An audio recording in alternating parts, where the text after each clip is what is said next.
On va commencer par vous, Monsieur Balaya Diallo. L'analyse de cette liste, qu'est-ce que vous en pensez par rapport à ces 25 publiés par Kaba Diawara? Ok, vous savez, après les spéculations des 12 millions de sélectionneurs, c'est-à-dire qu'il y a une seule vérité, c'est la vérité du sélectionneur en chef, en l'occurrence Kaba Diawara. Je crois qu'il a sorti sa liste. Oui. Maintenant, bon, chacun y va de ses propres spéculations. Parce que c'est comme ça aussi, hein? On dit une équipe nationale, hein? Ce n'est pas une équipe de quartier ou un club. Donc, cette équipe nationale, ça concerne tous les Guinéens, hein? De toutes les obédiences aussi. Donc, c'est normal que quand on a une liste comme celle-ci, que ça soulève beaucoup d'interrogations. Mais moi, a priori, comme je le disais en off à M. Barry même d'ailleurs, je n'aime pas tellement critiquer les listes. Parce que bon, l'histoire nous a montré beaucoup d'exemples, hein? Beaucoup d'exemples. Je crois qu'avant la Coupe du Monde 98, les Français avaient deux grands joueurs, c'était Ginola et Cantona. Mais ils ont senti que la présence de ces joueurs-là pourrait impacter la vie du groupe. Ils ont amené deux jeunes qui n'avaient aucune expérience, hein? Trezeguet et Thierry Henry, qui n'avaient presque pas joué.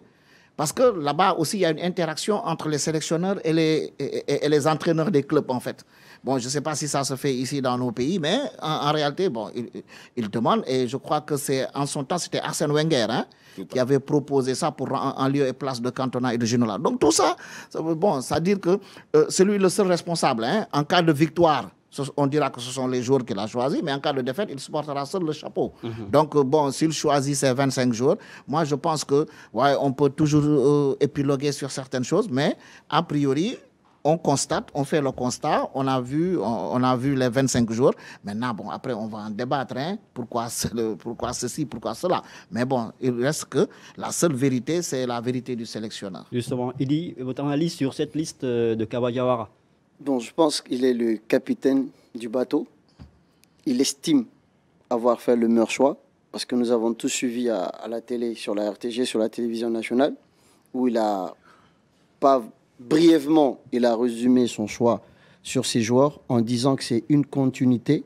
Selon lui, c'est une cohérence dans ce que lui, il est en train de faire. Puisque c'est lui qui est avec ses joueurs, c'est les joueurs qui sont venus aux matchs amicaux, qui ont participé au match de qualification pour la CAN et les 2 derniers matchs pour la qualification de la Coupe du Monde. Il estime que c'est ça son choix. Après, comme je dis, on va débattre sur ceux qui ne sont pas venus, pourquoi ils ne sont pas venus. Après, chacun a son verdict à lui, oui. Mais je pense qu'il a une responsabilité qu'il va assumer.